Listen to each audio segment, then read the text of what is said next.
অনেক সমস্যা, এত সমস্যা দেশকে নিয়ন্ত্রণ করা খুব কঠিন।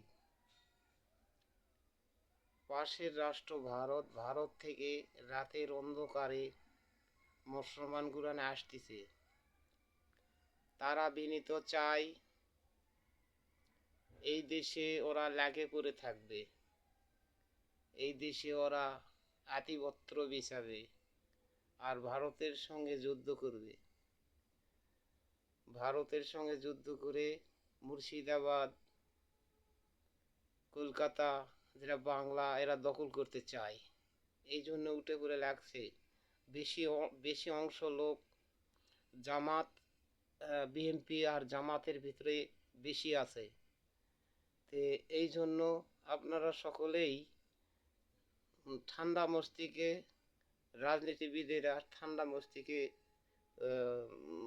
চলাফেরা করবেন আর দেশকে ভালোকে বুদ্ধিশুদ্ধি করে পরিচালনা করবেন।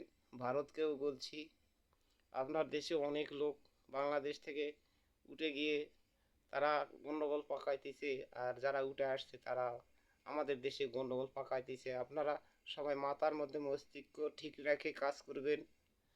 ধন্যবাদ সকলকে। হিন্দু ভাইদের জন্য নমস্কার, মুসলমান ভাইদের জন্য আসসালামু আলাইকুম। সকলেই ভালো থাকেন, সুস্থ থাকেন, এটাই কামনা করি। আর আমরা দেখতেছি এই দেশ পীরে আউলিয়ার দেশ, গণ্ডগোল যাতে না হয় সেই ব্যবস্থাই করা যাবে। আসসালামু আলাইকুম।